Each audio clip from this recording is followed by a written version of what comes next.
I balance 3 paper bags against my chest and push through the revolving glass door. Cold air hits my face. The lobby shines like a mirror. White floors. Silver walls. People in dark suits walking fast, eyes straight ahead. I step aside. I have a delivery, I say to the security guard. Company? He asks without looking up. Ardent Technologies. He scans my badge.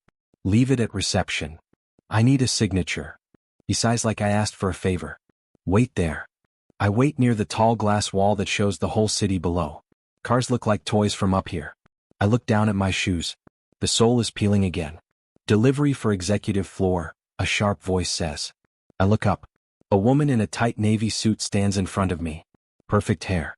Perfect smile that never reaches her eyes. That's me, I say softly. She scans me from head to toe. Follow me. Don't wander. I won't. The elevator ride feels too quiet. I watch numbers rise.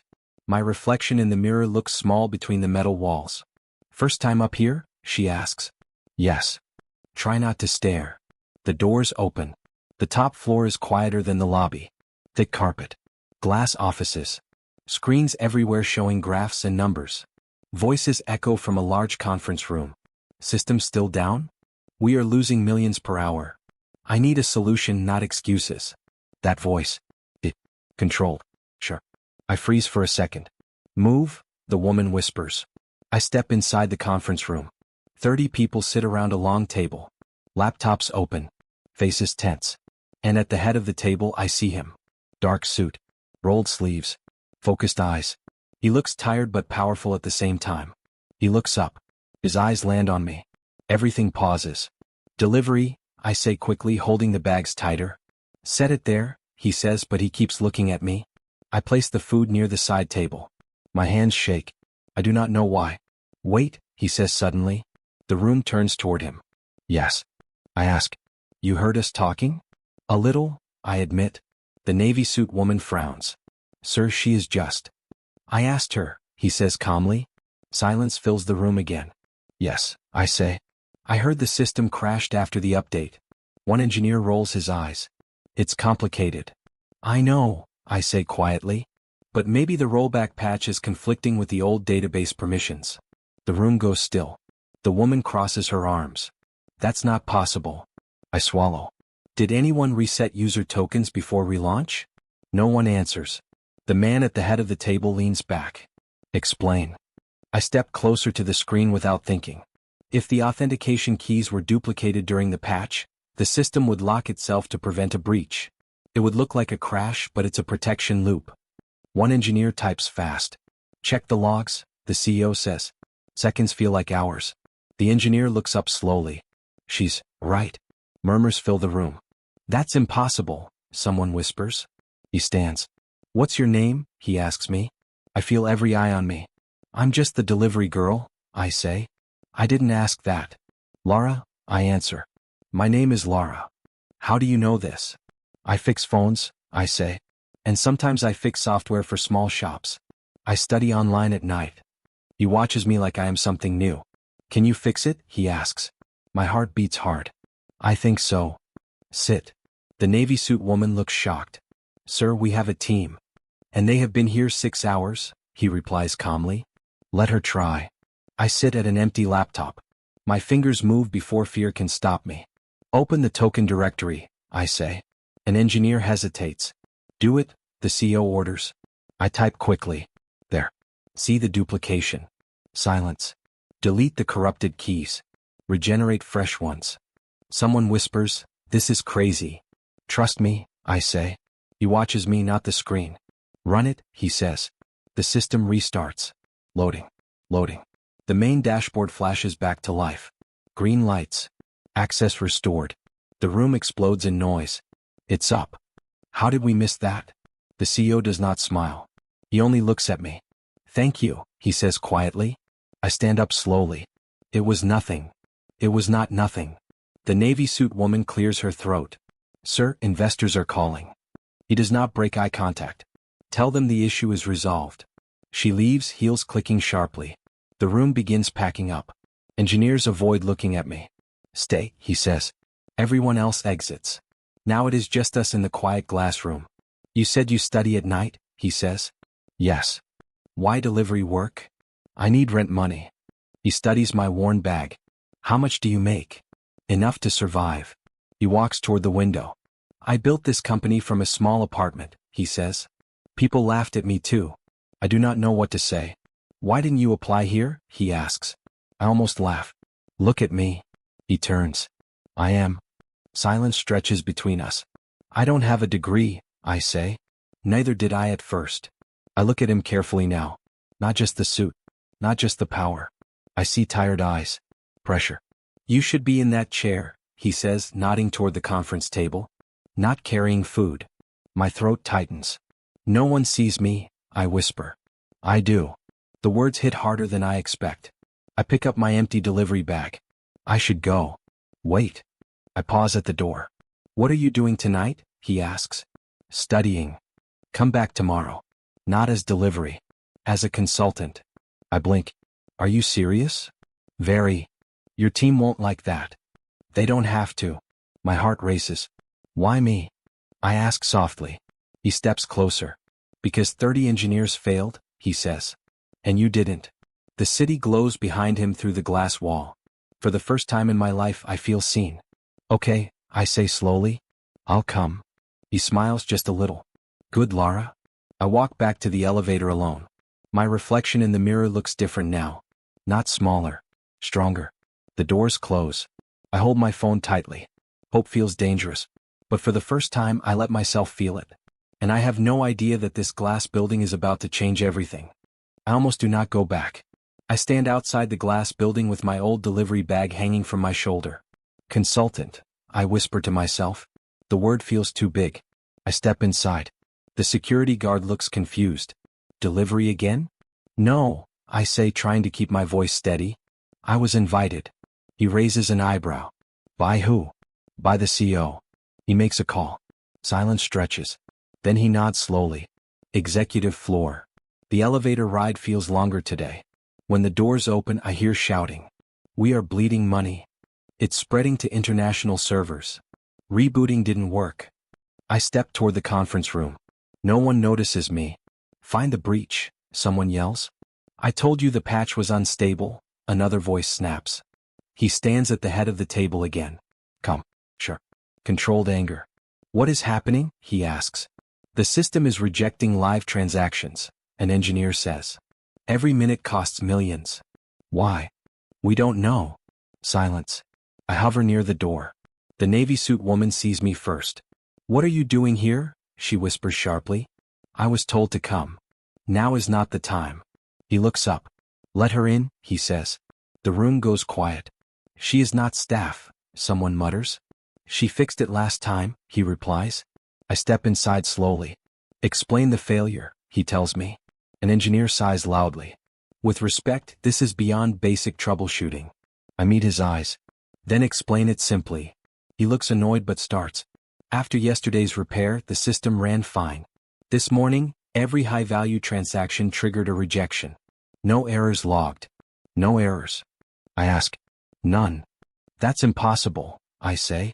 A few engineers exchange looks. Check the fraud detection thresholds, I say. We did. Did you adjust the AI sensitivity after regenerating the keys? Silence. We restored default settings, someone admits. I feel my stomach tighten. You restored defaults? I ask. Yes. Then the AI thinks every large transaction is suspicious. It is protecting the system. That's not how it works, an engineer says. It is if the learning model reset, I reply. He folds his arms. Prove it. I step toward the screen. Open the AI training log. He hesitates. Open it, the CEO says quietly. The file loads. Empty. The room freezes. You wiped the adaptive memory, I say softly. That can't be, someone whispers. It can, I answer. And it did. The CEO watches me carefully. What's the fix, he asks. Restore last week's model backup. Then retrain with the updated keys. That will take hours, an engineer argues. Not if you parallel load the dataset, I say. He looks surprised. How do you know that? I've done it before, I reply. The room falls silent again. Do it, the CEO orders. I sit at a laptop again. Fingers moving fast. Load backup version 4.2, I say. Found it. Now isolate the clean transactions from yesterday. Feed them back. Minutes pass. The system processes. No one speaks. Transaction approved, someone says suddenly. Another voice follows. Second one approved. The big dashboard shifts from red to green. The room breathes again. Applause breaks out, hesitant at first. I step back. It should stabilize in 10 minutes, I say. He walks toward me slowly. You just saved us again, he says. It was a simple oversight, I reply. 30 engineers missed it. I glance around. Some avoid my eyes. Some look embarrassed. The navy suit woman speaks up. We should discuss this privately. He nods. Meeting dismissed. Everyone leaves, whispering. Now it is just me and him again. Why are you not working somewhere better? He asks. I tried, I say. No degree. No connections. He leans against the table. You have something better than a degree. What? A mind I can't ignore. My chest tightens. I can't pay consultant rates, I say quickly. I'm not asking you to pay. Silence hangs between us.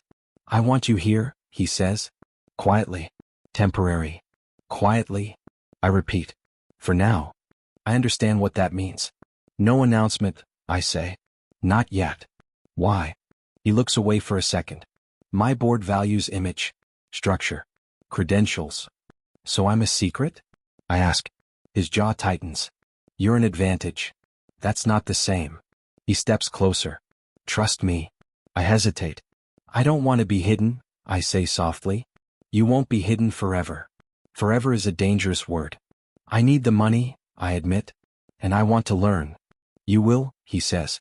He pulls a thin folder from the table. A contract. Temporary consultant agreement. My name typed at the top. I already prepared this, I say. I hoped you would come. I run my fingers over the paper. This stays between us? I ask. For now. I swallow. Okay. I sign. He watches me carefully. You won't regret this, he says. I hope not. Days turn into weeks. I sit in a small side office, not on the main floor. Review this code, he says one evening. It's inefficient, I reply. Fix it. I already did. He laughs softly. You don't hesitate. I don't have the luxury to hesitate. Sometimes he brings coffee. You're exhausted, he says.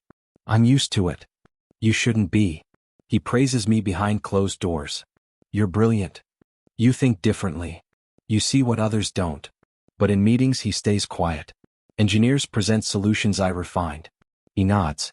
No one mentions me. One afternoon I hear someone say, Sir saved the system twice this month. I look at him. He does not correct them. After the meeting I close the door. Why didn't you say anything? I ask. It wasn't the right time. For what? For them to know. They already know I'm here. Not officially. I cross my arms. You promised I wouldn't be hidden. I promised not forever. When? He exhales slowly. Soon. How soon? Silence. I feel pride and frustration mixing inside me. I don't want credit, I say. I want respect. You have mine. That's not enough. He steps closer. You're changing this company, he says quietly. Then let them see it. He studies me. You're impatient. I'm tired of being invisible. He reaches for the contract on the desk. This is temporary, he says. I can make it permanent. Public? He hesitates. I need time. Time again. I look at the glass wall outside his office. Engineers laugh together. I'm not part of that circle. Do you trust me? He asks. I look at him carefully. I want to. He smiles faintly. That's enough for now. For now. I nod slowly. But something inside me whispers a warning. Genius may solve systems. But arrogance hides in silence. And I am starting to see both. Stay a little longer. I look up from the laptop.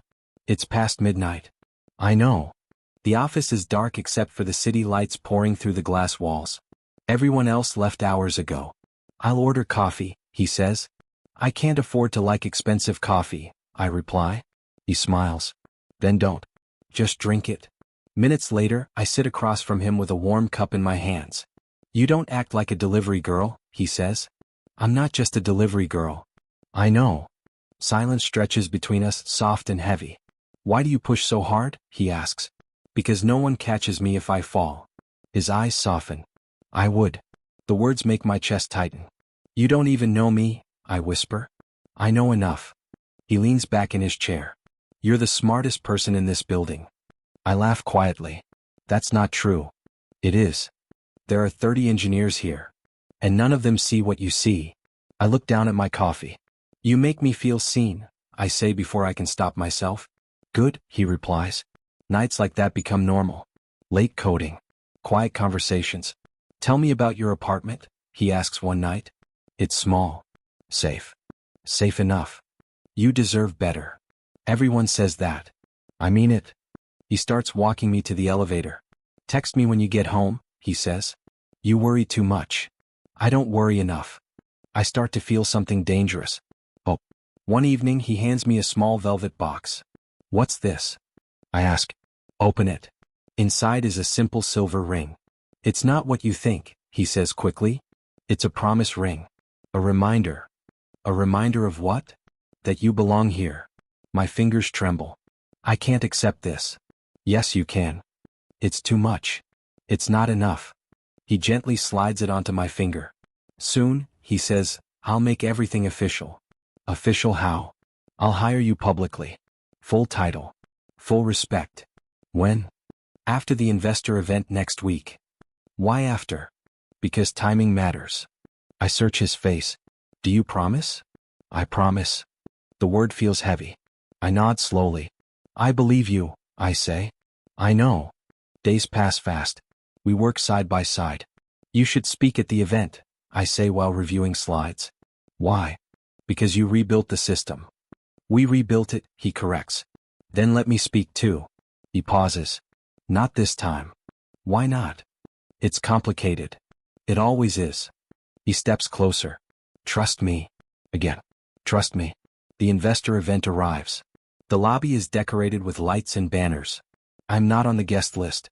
I stand outside holding a delivery bag. The ring on my finger feels cold. I text him. I'm here. Seconds later he replies. Come up. The security guard looks confused again but lets me through. When I reach the executive floor, the navy suit woman blocks my path. You're not dressed for this, she says. I was invited. Not officially. He asked me to come. She studies me carefully. Stay in the back. The conference hall is full of investors in expensive suits. I stand near the wall. He walks onto the stage. Applause fills the room. He looks confident. Powerful. Thank you for believing in us, he begins. I feel proud. We faced a major system failure, he says. But we recovered stronger. My heart beats faster. This success would not be possible without the brilliant leadership of my senior strategy director. I freeze. The navy suit woman walks onto the stage. Applause grows louder. She guided our engineers through every challenge, he continues. She? Someone whispers near me. I stare at him. He smiles at her. She is the real brain behind our recovery. My chest tightens. Real brain. The words echo. The navy suit woman speaks confidently. I worked closely with our CEO to stabilize the system, she says. Worked closely. I grip my delivery bag harder. He does not look at me. Not once. Investors clap. Cameras flash. She deserves full credit, he adds. Full credit. I feel heat rising behind my eyes. This was supposed to be the moment. Official. Respect. Instead, I stand in the shadows again. Someone near me whispers, she's brilliant. I swallow. I wait for him to correct it. He doesn't. After the presentation, the crowd surrounds him. I push through slowly. He sees me. Relief flashes in his eyes. Laura, he says quietly. Can we talk? I ask. Not now, he replies. Investors. You promised. He lowers his voice. This wasn't the right setting. You said after the event. I meant after the event tonight. You just gave her credit. It's political. Political? I repeat. I had to. You had to. He glances around nervously. Please understand. I do understand. Then don't make a scene. A scene. I look down at my ring. This was supposed to mean something, I say. It does. It feels like nothing. He reaches for my hand. Trust me. Again. I pull my hand away. You said I belong here. You do. Not on stage. Silence. Why didn't you say my name? I ask. He exhales slowly. They wouldn't take you seriously. The words hit harder than anything else. They? I whisper. Investors expect. What do they expect? Credentials? Experience? Not me. He does not answer. My chest burns. I solved it, I say quietly. I know. Then why does she get the applause? Because she fits. Fits. I feel something break inside me. I believed you, I say. I never meant to hurt you. But you did. The room grows louder around us. He steps closer. I'll fix this. When? Soon. Soon again. I slide the ring off my finger. His eyes widen. Don't? You said it was a promise. It is. Then keep it. I press the ring into his palm. For a second I see regret. But I also see fear. Laura? I step back. I'm tired of being invisible. You're not invisible to me. That's not enough. I turn and walk toward the elevator. My hands shake. My vision blurs. Behind me, applause starts again for another speech. I press the elevator button. The doors open. Just before they close, I look up one last time. He stands frozen in the crowd, holding the ring. And that is the moment I realize the promise was never meant for me. I do not go home that night. I wait in the empty hallway outside his office. The event ends slowly. Laughter fades. Doors close. Finally, he walks toward me. You're still here? He says softly. Yes. Come inside. I step into his office. The city lights glow behind the glass wall. The same room where he once told me I belonged. Why did you embarrass me? He asks quietly. I stare at him. Embarrass you? You walked out. You gave my work to someone else. It wasn't like that. Then what was it? He runs a hand through his hair. Image matters. My image. I ask. Our image. I don't understand. Investors need stability. Structure. They need to see someone who fits the role. And I don't fit. He hesitates. You don't look like a senior strategist. I feel the words land like a slap. I solved the crisis. I know. Then why wasn't that enough? He walks closer. You're young. You don't have credentials. I have results. Results aren't everything. My chest tightens. What are they then? Perception. Perception? I repeat. Yes. So you chose perception over truth. It's temporary, he says quickly. I told you. After things settle, I'll announce you. When? Soon. You keep saying that. He looks tired now. I'm protecting you. From what? From scrutiny. From pressure. I can handle pressure. It's not about what you can handle. Then what is it about? It's about the company. There it is. The company. Am I part of the company? I ask. Of course. Then why do you talk about it like I'm outside of it? Silence. You're overreacting, he says. The word breaks something inside me. Overreacting? Yes. You let another woman stand on stage and take credit for my work.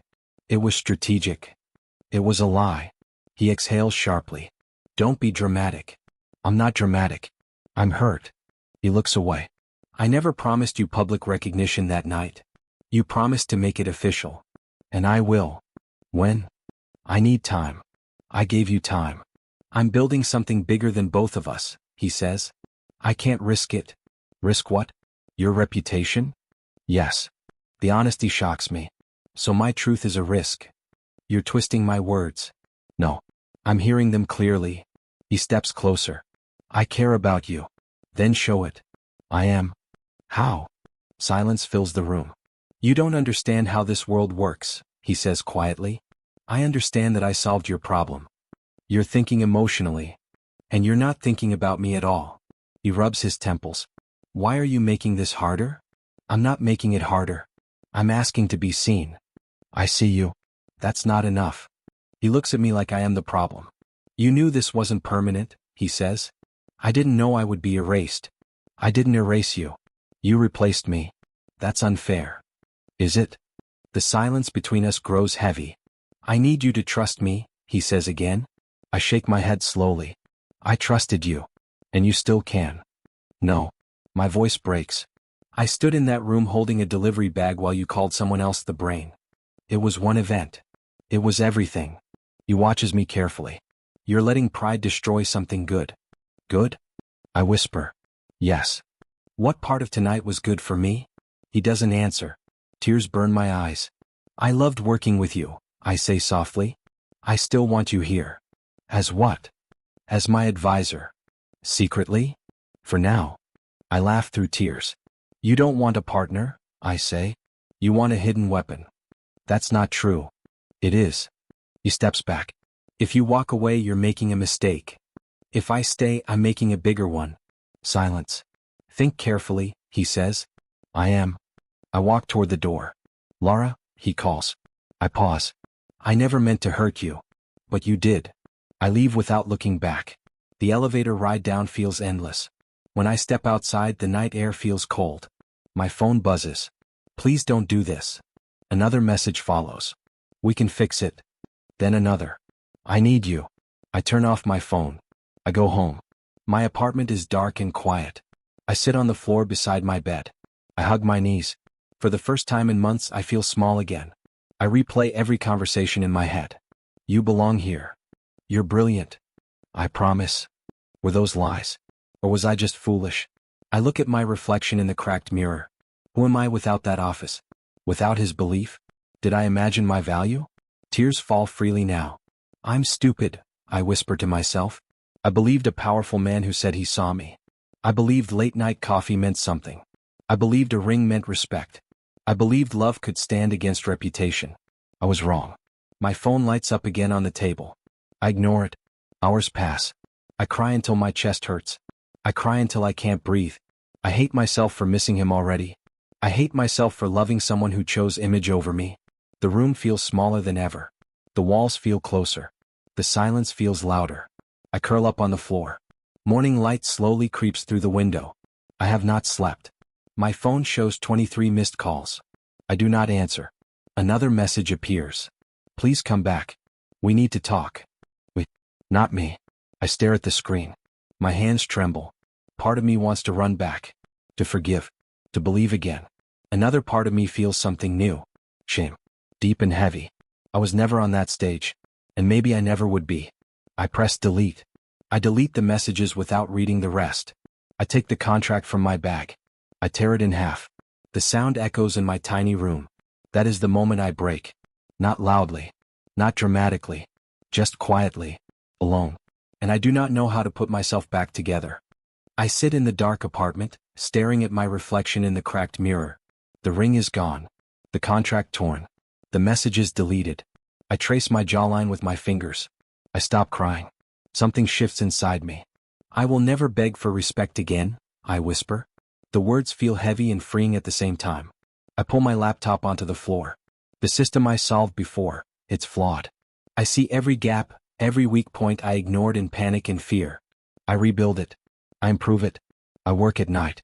Hours blur into days. My hands ache, my eyes burn, but I do not stop. I connect with someone online. A former senior developer, Simon, who once left Ardent Technologies in anger. You want guidance? He asks in our first chat. I need it, I reply. Why should I help a delivery girl? He types sharply. Because I solved what 30 engineers couldn't, I answer. Pause. Then, bold. I like it. Show me what you've done. I send him the files. His response comes quickly. This is solid. Cleaner logic. I can mentor you. Mentor me? I type. Yes, but quiet. No one can know you exist yet. I smile faintly. For the first time, I feel a real plan forming. We work together. Late nights, debugging lines, rewriting systems, improving algorithms. You're getting faster, he says one night. I have to be, I reply. Why? Because I'm done being invisible. Good. Keep this pace. Don't waste it on anger. I won't. I rebuild the patch that crashed the system before. I improve it so it anticipates errors engineers didn't even know existed. This is impressive, Simon types. You're ready for more than you think. I pause. Do you think I can really do it? Yes. You just have to stop waiting for someone else to notice. His words sink deep. I nod at my reflection again. Lara isn't a delivery girl anymore. Not yet, at least. I write code in silence. No applause. No thanks. No rings. No contracts. Just progress. I sketch ideas for a startup in my notebook. Features, team structure, monetization. I will create something they cannot ignore, I whisper to myself. I send Simon my outline. This is ambitious, he says. I'm not aiming small, I reply. Weeks pass. I sleep little. I eat less. Every free moment is spent building. Are you ready to show the world? Simon asks one night. Not yet, I answer. Not yet, he questions. Not yet, I repeat firmly.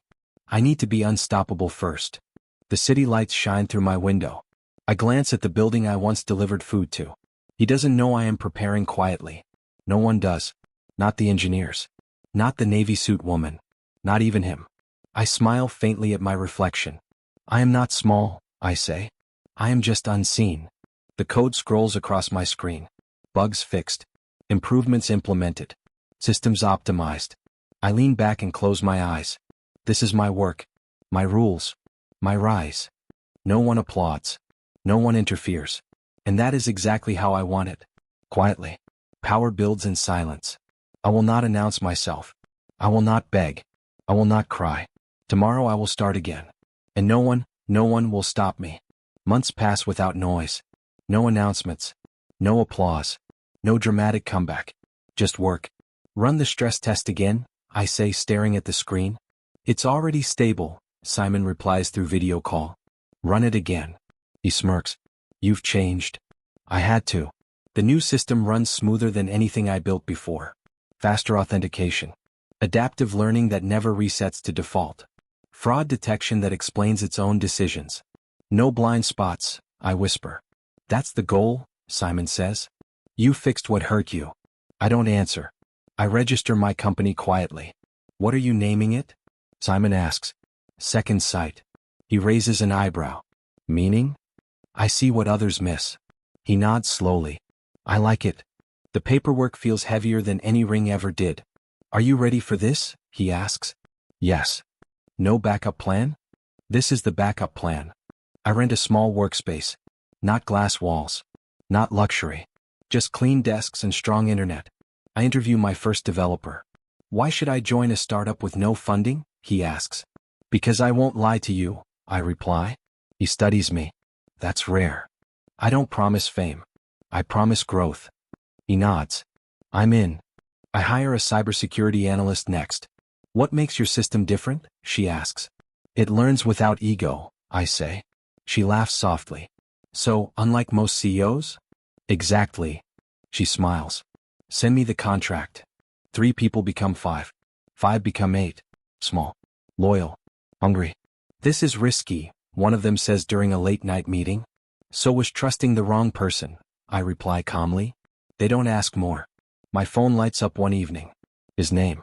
I stare at it. It stops ringing. Then a message appears. Can we talk? I lock the screen. Minutes later, another message. I miss your insight. I put the phone face down. Personal distraction?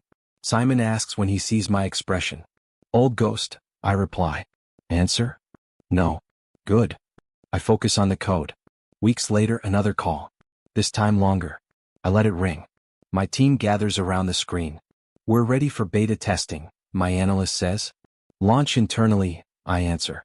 The system activates. Green across the board. No failures. No panic. No shouting engineers. Just calm precision. This is better than Ardent's last release, one developer says carefully. I know, I reply. How? Because I built it without fear. Silence fills the room. You built it with something else, Simon says through speaker. What? Clarity. I glance at my phone again. Another message. I made a mistake. I don't open it. My team looks at me. You okay? Someone asks. I'm focused, I answer. And I am. Days blur into structured progress. Morning briefings. Status. I ask. Latency down by 12%. Good. Push optimization. Afternoon reviews. Security holes? None detected. Keep looking. Evenings planning expansion. We need investors, one team member says. Not yet, I reply. Why not? Because control matters. Afraid of repeating history? No, I say calmly. Prepared. Simon calls late one night. He contacted me, he says. I freeze. Why? He asked if I've heard from you. And? I said no. Good. He sounded different. Different how? Less certain. I close my laptop slowly. That's not my problem. Are you sure? Yes. Silence stretches between us. You're not angry anymore, he observes. No. What are you then? Clear. I hang up and look around my workspace. Whiteboard full of ideas. Team asleep at desks after long coding sessions. Empty coffee cups. This is mine. Not borrowed. Not hidden. Mine. Another message lights my phone. I should have put you on that stage. My chest tightens for half a second. Then it passes. Too late. I delete it without reading further. The next morning I gather my team. We go public in 3 weeks, I announce. Eyes widen. Are we ready? Someone asks. Yes. What if they attack us? They will. And? We don't flinch. Confidence fills the room. I realize something quietly. I no longer need his approval. I no longer crave his praise. Remember, I say to my team, we don't compete with ego. We compete with excellence. They nod. That night, I walk past the glass building I once entered with delivery bags. Lights glow on the top floor. I imagine him inside. Still powerful. Still respected.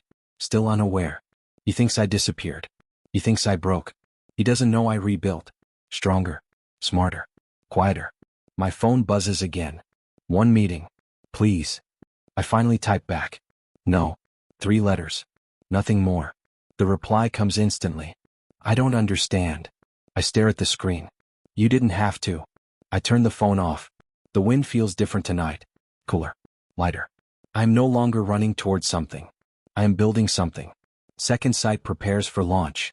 My team believes in me. My mentor trusts me. And for the first time I trust myself. I don't feel small. I don't feel invisible. I feel prepared. He thinks I walked away in pain. He doesn't realize. I walked away to build power. And soon the world will see it. Turn on the financial news, my analyst says one morning. I look up from my laptop. Why? Just do it. The screen lights up on the wall. Breaking headline. Ardent Technologies facing major system instability. I don't move. Details? I ask calmly. Transaction delays. Security flags misfiring. Investors panicking. I fold my hands. Is it the same flaw? One developer asks. No, I say. It's deeper. The news anchor continues. Senior Strategy Director assures investors the issue is temporary. Her face appears on screen. Confident smile. Controlled tone.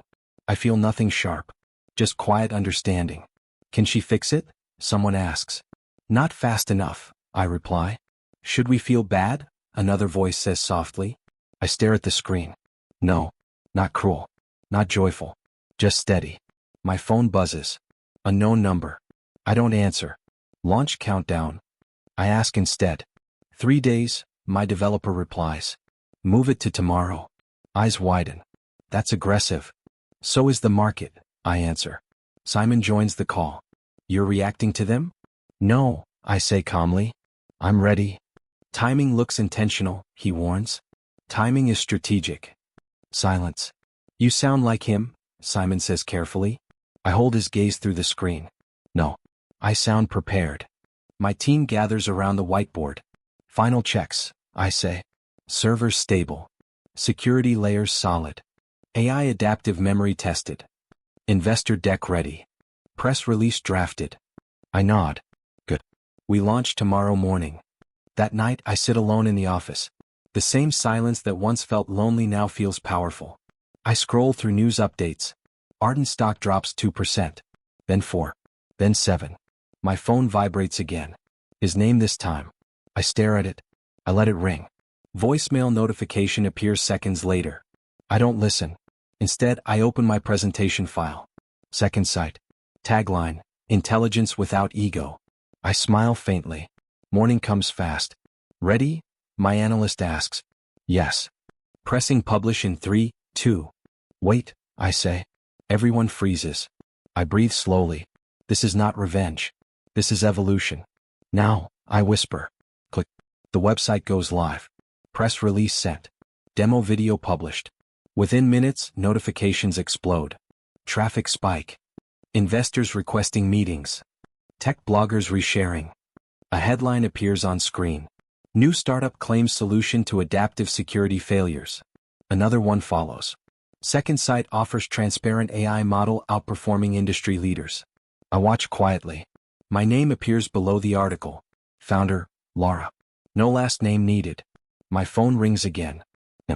I decline. Seconds later, a message. What is Second Sight? I don't answer. Another message. Is this you? I stay silent. My team gathers around my desk. Comparisons are trending, someone says. A chart appears on screen. Second Sight performance versus Ardent system response time. Ours is faster, cleaner, smarter. This will hurt them, my developer says. I know. Are you okay with that? I look at the graph. I'm okay with truth. News updates flash again. Investors question Ardent leadership. Market analysts highlight rising competitor. Competitor. The word feels strange. Not hidden weapon. Not secret consultant. Competitor. Simon calls. You just shook the industry. Good. He knows. I know. What will you do if he calls? Nothing. You're calm. I worked for this calm. My phone lights again. A longer message this time. I'm in crisis meetings. They're asking about your system. Call me. I type slowly. No. The reply is immediate. Please. I lock the screen. My team watches me carefully. You sure? One asks. Yes. Feels personal. It isn't. But it is. I just refuse to bleed over it anymore. News anchor speaks again on screen. Second Sight founder declines interview request. I blink. I didn't decline. They reached out just now, my analyst says. Schedule it for tomorrow. You're stepping into the spotlight. I was always ready. Afternoon arrives. Ardent stock drops again. The Navy suit woman appears on another live stream. We are addressing the system instability, she says confidently. But I see the tension in her eyes. She doesn't mention me. She doesn't mention Second Sight. But analysts do. New competitor demonstrates stronger adaptive model. My phone buzzes once more. A single message. I see you. I stare at it. For the first time, I imagine his face reading my company name. Second Sight. He connects the pieces. The delivery girl. The secret consultant. The silent disappearance. The competitor. I don't feel joy. I feel balance. Press conference tomorrow, my team reminds me. I'll be there, I say. You nervous? No. Angry? No. What then? Ready. Evening falls. City lights glow outside my office window. Different window. Different height. I stand alone for a moment. He once said investors wouldn't take me seriously. Now investors are calling me. He once said perception matters. Now perception is shifting. My phone lights up one final time. Just 3 words. We need to talk. I look at the skyline. I don't answer. Tomorrow I step into the light. And this time, no one will erase my name. I need a meeting. The message sits on my screen for 10 full minutes before I respond. Send a formal request. 3 dots appear instantly. Formal request sent. I forward it to my assistant. Schedule it, I say calmly. Here, my assistant asks. Yes, here. The day of the meeting, I arrive early. Glass walls. Clean lines. My logo behind my chair. Not borrowed space. Mine. He's here, my assistant says softly. Send him in. The door opens. He steps inside slowly. Same sharp suit. Different energy. He pauses when he sees my name on the wall. You've done well, he says. Sit, I reply. He studies me for a second before taking the chair across from mine. For a moment, neither of us speaks. You look different, he says. I am. Silence stretches. I won't waste time, he begins. Your system is impressive. Thank you. My board is concerned. I imagine they are. He exhales quietly. I made mistakes. I fold my hands on the table. Yes. The word lands gently. Not cruel. Not dramatic. Honest. I underestimated you, he continues. Yes. I should have handled things differently. Yes. He swallows. I deserve that. I watch him carefully. This is the same room dynamic as before. But the air feels reversed. I'm here to propose a partnership, he says. What kind? Integration. Shared infrastructure. We combine strengths. And leadership? I ask. Joint oversight. I tilt my head slightly. Equal? Yes. The word sounds fragile coming from him. What about perception? I ask softly. He looks down. That doesn't matter anymore. It mattered before. I was wrong. I nod once. I remember the investor event, I say calmly. His jaw tightens. You said they wouldn't take me seriously. I know. You called someone else the real brain. I regret that. You told me I didn't fit.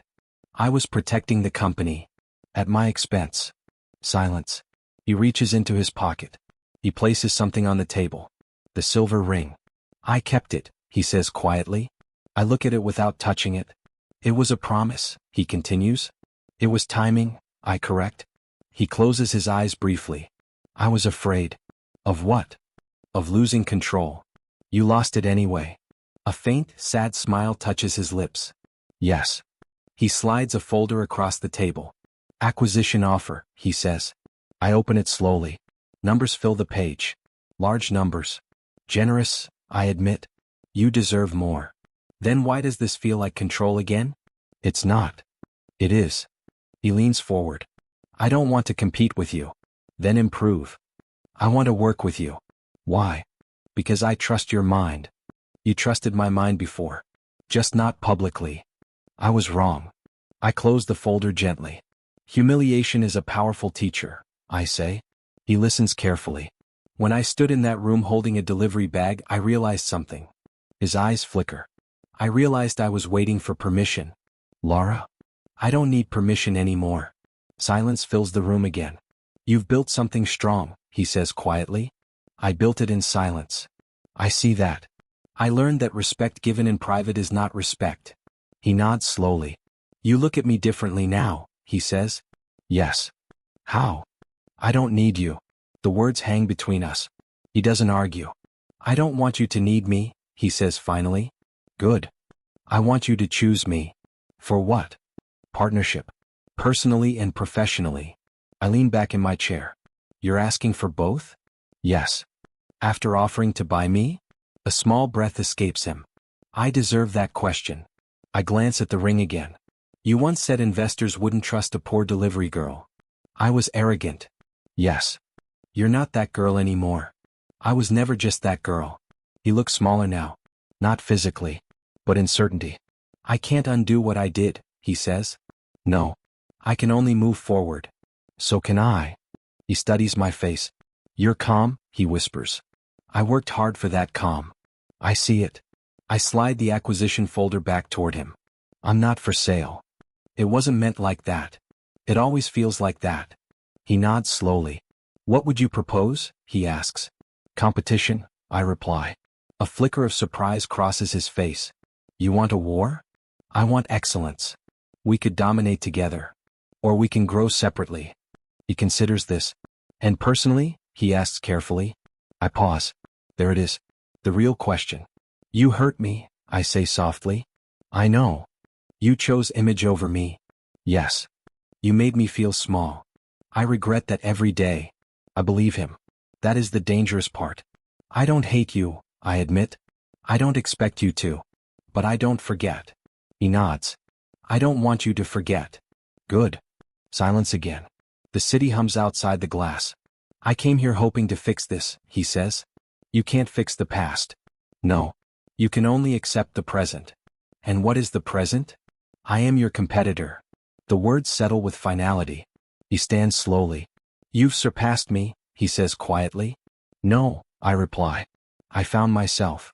He picks up the ring. I'll keep this, he says. Do what you want with it. He walks toward the door. Before leaving, he turns back. I'm proud of you. I meet his eyes. This time, say it publicly. A small, sad smile appears. I will. The door closes behind him. I sit alone in my chair. No shaking hands. No tears.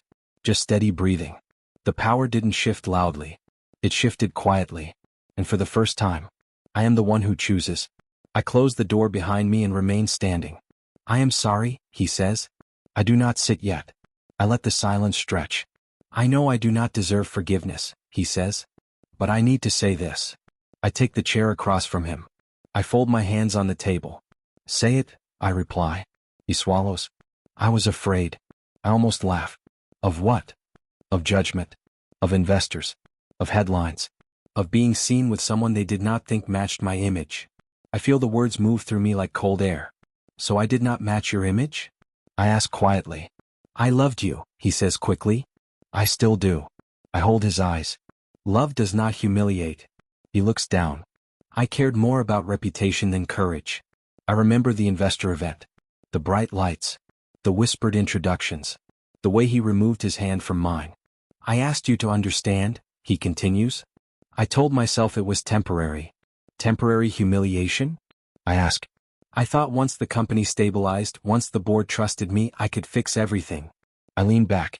You thought I would wait silently. I thought you knew my heart. I shake my head. Your heart stood on stage and chose someone else. He presses his palms together. I was weak. I hear the truth in his voice. Not polished. Not strategic. Raw. I watched you walk away that night, he says. I saw your face. I have replayed it every day. I do not respond. I was a coward, he whispers. Silence fills the room. I see him differently now. Smaller. Not because he is less successful, but because he is finally honest. I loved you, he repeats. I loved you too, I say. The words feel heavy and clean at the same time. I never stopped loving you, he says. I look at the contract folder beside me. My company logo shines on the cover. Love is not the problem, I reply. Trust is. He nods slowly. I chose safety, he says. I chose what looked powerful. And lost what was real, I answer. He exhales. Yes. I remember the kitchen floor. The cold tiles against my skin. The sound of my own breathing breaking apart. I cried until morning, I say softly. His eyes close. I know. You do not know, I correct. You were at a celebration dinner. He winces. I was alone, I continue. I questioned my worth. I questioned my talent. I questioned everything. I never doubted your talent, he says quickly. But you hid it, I respond. You let her present my system. He flinches. I thought it was strategic. It was betrayal. He nods again. I was afraid they would say I was biased, he explains. I was afraid they would say I promoted you because of us. So you proved them right, I say. You promoted someone else because of them. He rubs his forehead. I see that now. Do you? I ask. Yes, he says firmly. I see that I built my empire on fear. The room feels smaller. I read every headline about you, he admits. I saw your launch. I saw your interviews. I saw your name trending. And? I ask. And I felt proud. And ashamed. I cross my legs slowly. Why ashamed? Because I saw what you became without me. I hold his gaze. I did not become this because of you. I know, he says. You became this because you are stronger than I ever understood. The honesty cuts deeper than excuses. I did love you, he repeats. I believe you, I say. He looks surprised. I believe you loved me, I continue. But you loved your image more. He nods once. I cannot undo what I did, he says. No, I agree. You cannot. I wake up thinking about that night, he says. About the way you let go of my hand. I did not let go, I say. You pulled away. He covers his face briefly. You are right. Silence again. I thought success required sacrifice, he says. It does, I reply. But not dignity. He looks at me carefully. Is there any way back? The question lands between us. I feel my chest tighten. Part of me remembers late nights laughing over code. Shared coffee. Shared dreams. Another part remembers the cold kitchen floor. I do not know, I answer honestly. I would step down, he says suddenly. I would make it public. I would admit everything. I shake my head. Do not offer grand gestures. I mean it. Why? I ask. For me? Or for your conscience? He hesitates. For both, he says finally. I study him. You regret losing me, I say. Yes. You regret losing control, I add. He does not deny it. I regret choosing fear, he says instead. I nod slowly. Regret is real. I see it in his trembling hands. But regret does not erase memory. I built something from that pain, I say quietly. Every humiliation became fuel. I know, he whispers. When you ignored my calls, I learned silence. I continue. When you avoided my name, I built my own. He swallows hard. I never meant to destroy you, he says. You did not destroy me, I reply. You revealed me. He looks up. I found strength I did not know existed, I say. Because I had to. He nods again. I am proud of you, he says softly. I am proud of myself, I answer. The difference hangs in the air. He reaches toward the table but stops short of touching me. I miss us, he says. So do I admit. The confession surprises us both. I miss believing we were partners, I add. We can be again, he says quickly. Can we? I ask. Yes. Would you stand beside me if my valuation dropped? I ask. Yes. Would you stand beside me if headlines mocked me? Yes. Would you stand beside me if investors questioned my background? He hesitates for a fraction of a second. I see it. I would, he says. That pause, I whisper. That is the problem. He shakes his head. I am scared of failing again. So am I reply. But I do not choose fear anymore. He looks at me with something fragile in his eyes. I love you, he says one last time. I feel tears threaten but do not fall. I know, I reply. And you, he asks. I take a slow breath. I love the man I thought you were, I say. His shoulders drop. I love the version of us that did not care about rooms full of strangers, I continue. He nods faintly. But I also love the woman I became after you broke me, I add. He looks up sharply. I cannot betray her, I finish. Silence. I never wanted to hurt you, he whispers. I know, I say again. But intention does not erase impact. He closes his eyes. I am sorry, he says once more. This time it feels different. Not defensive. Not strategic. Just human. I stand. Thank you for saying it, I tell him. That is all, he asks. For now. He looks lost. Are you walking away? I pause at the door. I walked away once because I had no choice, I say. And now, he asks. Now I have one. I rest my hand on the handle. I still love you, I admit softly. Hope flickers across his face. But love is not enough anymore, I add. The hope dims. I need respect, I say. Without conditions. Without fear. He nods slowly. I am learning, he says. So am I reply. I open the door. Will I see you again? He asks. I look back at him. I do not know, I say honestly. That depends on who you become. I step into the hallway. My heart aches. My mind stays steady. Behind me he remains silent. For the first time I am not the one crying on the floor. For the first time I am the one deciding. And I do not know which choice will hurt more. The stage lights feel familiar. The same investors sit in the front rows. The same polished smiles. The same quiet judgments. I adjust the mic. Good afternoon, I begin. Polite applause. I want to talk about invisibility, I say. The room quiets. I want to talk about being in the room but not being seen. A few heads tilt. I built systems people praised, I continue. But they did not know my name. Silence settles deeper. I was introduced as support, I say. As background. As potential. A soft murmur. I was never introduced as the architect. The words land sharper than I expect. I used to think talent spoke for itself, I say. I was wrong. The screen behind me shows lines of code. My code. Talent whispers, I continue. Power decides who gets the microphone. A few people shift in their seats. I came from a small apartment, I say. No connections. No legacy. No polished accent. A quiet laugh from somewhere in the back. I delivered food at night, I add calmly. Then built infrastructure before sunrise. Now the room is fully silent. I believed excellence would erase class bias, I say. It did not. I see him in the front row. Still. Watching. I believed loyalty would protect me, I continue. It did not. My chest tightens but my voice stays steady. There was a night, I say, when a system failed hours before a major investor demonstration. A few investors glance at each other. I stayed up rewriting core architecture, I say. I fixed it before morning. I pause. The presentation succeeded, I continue. The company survived. I let the silence stretch. My name was not mentioned. A gasp ripples softly. I sat in the audience while someone else presented my solution. The words echo in the hall. I learned something that night, I say. Brilliance without ownership is vulnerability. Applause begins. Light at first. I raise a hand. I am not here to shame anyone, I say. The applause fades. I am here to name a pattern. I look directly at the investors. How many times have you overlooked the quiet engineer? I ask. How many times have you chosen polish over substance? No one answers. I was told visibility was risky, I continue. That my background complicated branding. A sharp inhale from somewhere near the front. I was asked to understand. My throat tightens for a second. I understood, I say softly. And then I left. The audience leans in. I built something new, I continue. Not from revenge. From clarity.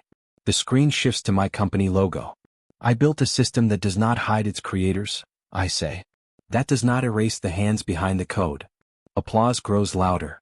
I stand here today not because someone saved me, I say, but because someone underestimated me. The room erupts. I let the sound wash over me. I am not invisible anymore, I finish. The applause becomes a standing ovation. I step back from the mic. The moderator returns, smiling too widely. Thank you, the moderator says. That was powerful. I nod. We will now invite our next speaker. He walks onto the stage. The applause softens. Curious, uneasy. He takes the podium. I did not plan to say this, he begins. My heart beats slower, not faster. I was the CEO during the system crisis she mentioned. A wave moves through the audience. I was the one who stood on stage and accepted praise. The air shifts. I knew who fixed it, he says. Silence. Heavy. I chose not to say her name. Gasps break out. Audible. Sure. He continues, voice steady but strained. I told myself it was strategic. I told myself it protected the company. He looks at me. It protected me. The room is frozen. She saved us, he says clearly. Without her, we would have collapsed. Whispers explode. I was afraid investors would question my judgment, he continues. I was afraid they would say I was biased. A few investors shift uncomfortably. So I hid her, he says. The word hits like glass.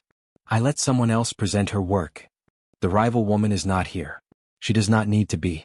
I justified it, he says. I called it leadership. He exhales slowly. It was cowardice. The word hangs. I loved her, he says suddenly. Another collective inhale. And I betrayed her. The confession feels seismic. I stand here because she deserves public acknowledgement, he continues. Not private apologies. My fingers tighten around the edge of my chair. She was the architect, he says firmly. She rebuilt our failing system overnight. She saved my company. Cameras lift. Phones record. I erased her, he says. And I am sorry. The silence that follows is louder than applause. One investor stands. Then another. Applause begins again, but this time it is different. Not celebratory. Reckoning. He steps away from the podium. The moderator looks stunned. Would you like to respond? The moderator asks me. Every eye turns. I stand slowly. I walk back to the stage. I take the mic. I did not expect that, I say honestly. A nervous laugh ripples. I appreciate the truth, I continue. I look at him briefly. Truth matters, I say. Especially when it costs something. The audience listens closely. I was hurt, I say. Not because credit defines me, but because silence does. I let that settle. When someone hides you, they teach others to overlook you, I continue. Heads nod. But pain can become instruction, I add. I face the investors. If you want innovation, I say, reward courage. Not comfort. A few people clap. If you want loyalty, I continue, protect the ones who build quietly. More applause. And if you have ever erased someone, I say, fix it publicly. The words hang between us. I look at him again. Thank you for telling the truth, I say. His eyes shine with something fragile. The applause rises once more. I step away from the mic. As I return to my seat, whispers surround me. She was the real architect. I remember that launch. I had no idea. The truth moves faster than rumors ever did. The conference continues, but the energy has changed. During the networking break, investors approach me. I owe you an apology, one says quietly. I should have asked more questions, another admits. I nod politely. Across the room, he stands alone for a moment. Then someone approaches him. I respect what you did up there, the person says. He nods but does not smile. Our eyes meet across the crowd. No anger. No triumph. Just recognition. Later, as the lights dim and the hall empties, I step outside into the cool evening air. He follows a few seconds later. That was brave, he says softly. So was that, I reply. I meant every word, he says. I know, I answer. Silence stretches between us. The truth is finally known, he says. Yes, I agree. And now, he asks. I look at the city lights flickering beyond the glass. Now we live with it, I say. He studies my face. Does this change anything? He asks. The question lingers. Inside, applause still echoes faintly. Outside, the night feels open and uncertain. I meet his gaze. I am still deciding, I say. And this time the entire world is watching. He waits until the conference hall is almost empty. I do not want this to end like this, he says. The night air feels cooler now. Quieter. How do you want it to end? I ask. I do not want an ending, he replies. I want a beginning. I study his face. No cameras. No audience. Just us. Say it clearly, I tell him. Can we start again? He asks. This time as equals. The words hang between us. As equals, I repeat. Yes, he says. No hiding. No fear. No image management. Just us. I do not answer immediately. I have changed, he continues. You saw that today. I saw honesty, I reply. Change takes longer. I am willing to take longer, he says quickly. I cross my arms not defensively but to hold myself steady. Why now? I ask. Because I almost lost you completely, he says. Because watching you succeed without me made me realize I never needed to choose. You did choose, I remind him. He nods. I chose wrong. Silence stretches. I loved you, he says softly. Not your potential. Not your usefulness. You. I inhale slowly. And yet, I say, when it mattered, you chose perception. I was afraid, he says. I know, I answer. You were always afraid. He flinches slightly. I am not that person anymore, he insists. I look at the glass doors reflecting city lights. I am not that person anymore either, I say. He steps closer. That is why this could work, he says. We are different now. Different how? I ask. You are stronger, he says. I am humbler. The words sound right. They almost feel right. I do not need you to lift me anymore, I say quietly. I do not want to lift you, he replies. I want to stand beside you. I close my eyes briefly. For a moment, I see us in the old apartment. Shared noodles. Shared dreams. Shared exhaustion. Then I see the stage. The silence. The empty credit. I need time, I say. I will wait, he answers. Days pass. I bury myself in meetings, prototypes, hiring decisions.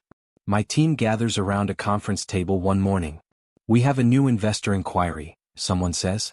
From who? I ask. They name his firm. A quiet pause fills the room. Decline politely, I say. No hesitation.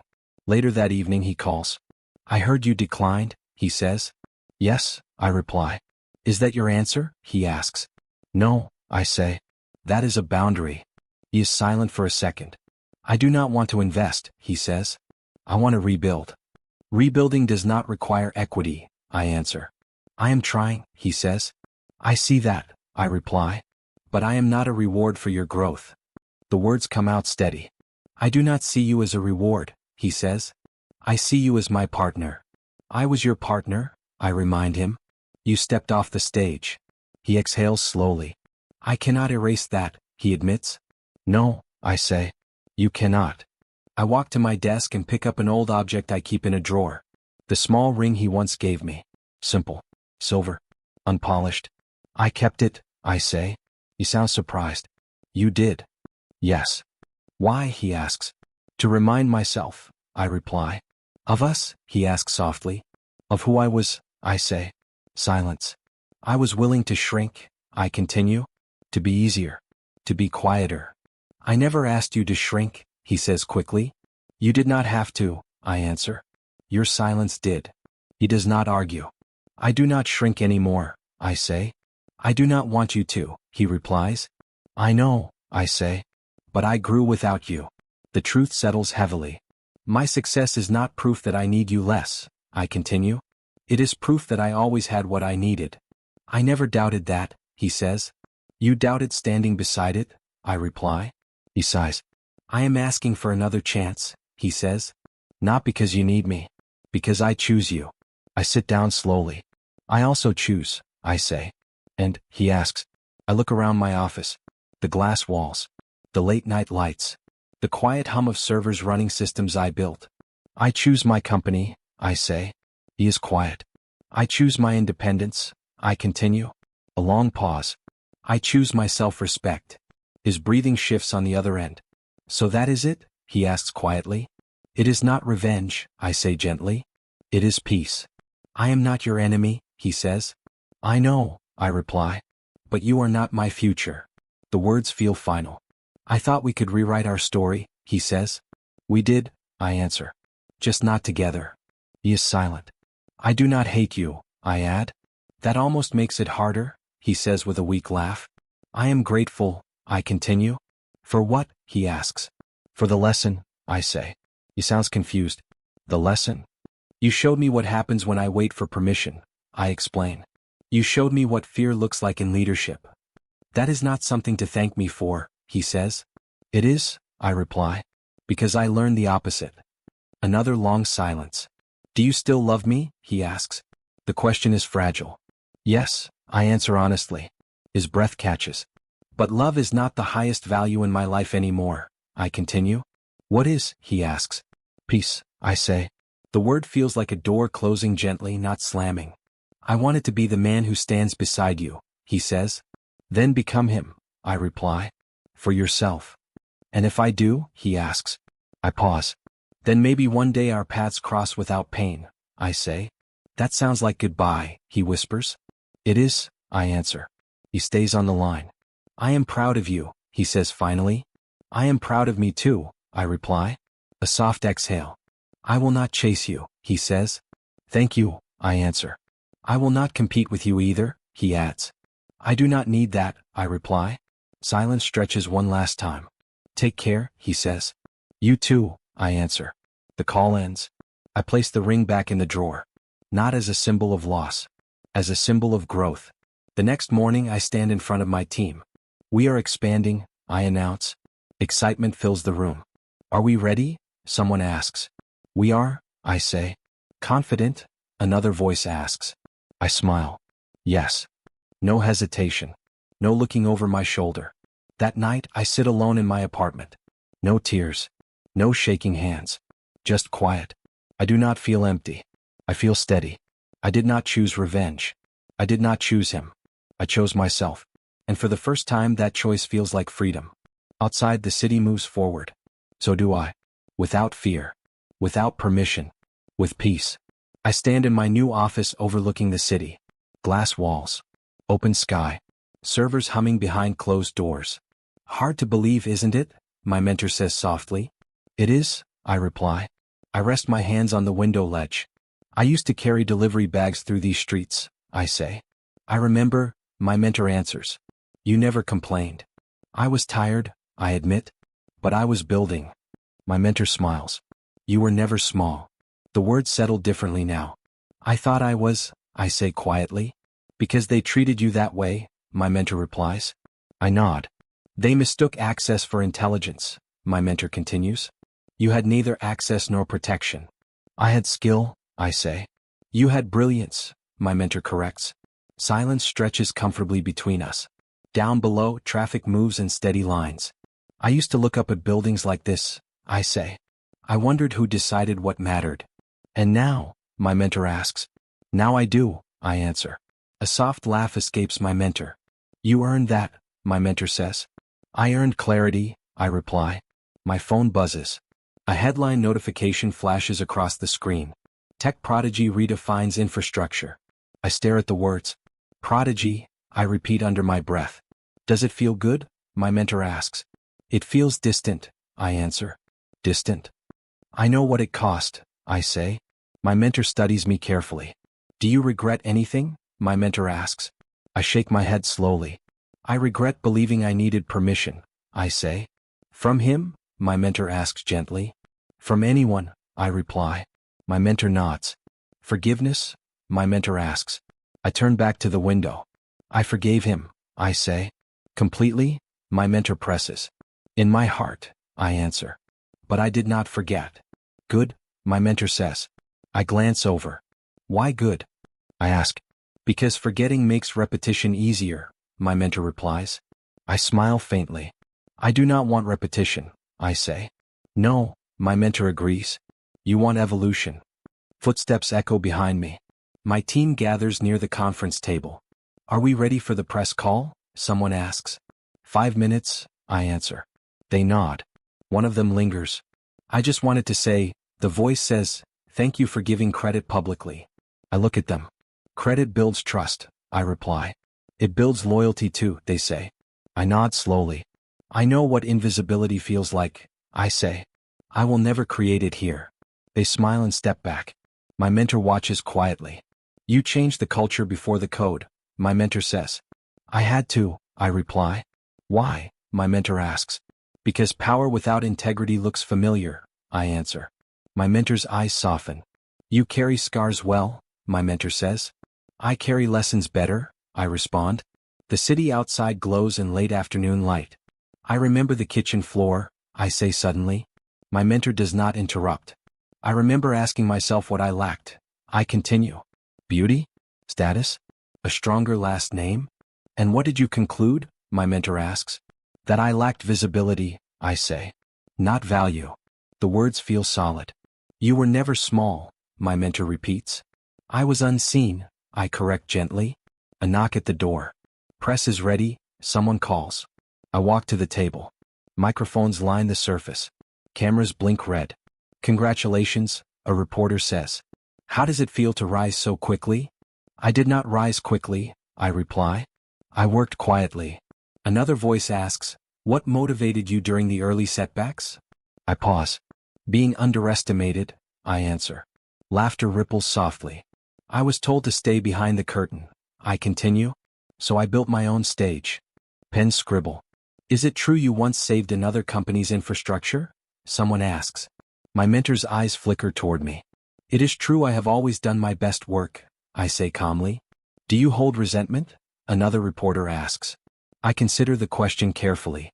No, I answer. Resentment ties me to the past. Then what do you hold? The reporter presses. Standards, I reply. The room quiets. I expect respect, I continue. From investors. From partners. From myself. A few heads nod. Would you ever collaborate with former competitors? Someone asks. If values align, I say. And if they do not? Another voice asks. I walk away, I reply simply. The call ends. Applause fills the office once the cameras shut off. You handled that beautifully, someone says. I handled it honestly, I respond. My mentor approaches again. You sound at peace, my mentor says. I am, I reply. Even with him? My mentor asks. I inhale slowly. I forgive him, I say. He was afraid. And you? My mentor asks. I was hurt, I answer. But I was not destroyed. Do you ever miss him? My mentor asks. Yes, I admit. And? I miss the idea, I clarify. Not the choice he made. My mentor nods knowingly. I used to think betrayal meant weakness, I say. And now? My mentor asks. Now I know it can reveal strength, I reply. I walk back to the window once more. Below, delivery riders move through traffic. I watch one pause at a red light. I see myself in that stillness. I carried weight no one noticed, I whisper. But you never dropped it, my mentor says. No, I reply. I turned it into leverage. My mentor smiles proudly. You built more than a company, my mentor says. I built boundaries, I answer. And identity, my mentor adds. Yes, I say softly. My phone buzzes again. Another headline. From invisible to visionary. I shake my head gently. I was always visionary, I murmur. My mentor hears. I know, my mentor says. I open the drawer of my desk. The small silver ring rests inside. Not hidden. Not displayed. A reminder. I hold it for a moment. I release you, I whisper quietly. Not to him. To the version of me who waited. I place the ring back down. Footsteps approach again. We have the new expansion contracts ready, someone says. I pick up the folder. My name sits at the top. Clear. Centered. Undeniable. Ready? Someone asks. Yes, I answer. I sign. Ink dries quickly. Ownership feels lighter than expectation ever did. My mentor watches with quiet pride. You survived, my mentor says. I evolved, I correct gently. The sun begins to set, painting the city in gold. I stand tall in the fading light. Not as a victim. Not as someone seeking validation. As someone who endured humiliation and did not let it define me. As someone who turned silence into strategy. As someone who learned that power is calm. I was never small, I say softly. No, my mentor replies. You were never small.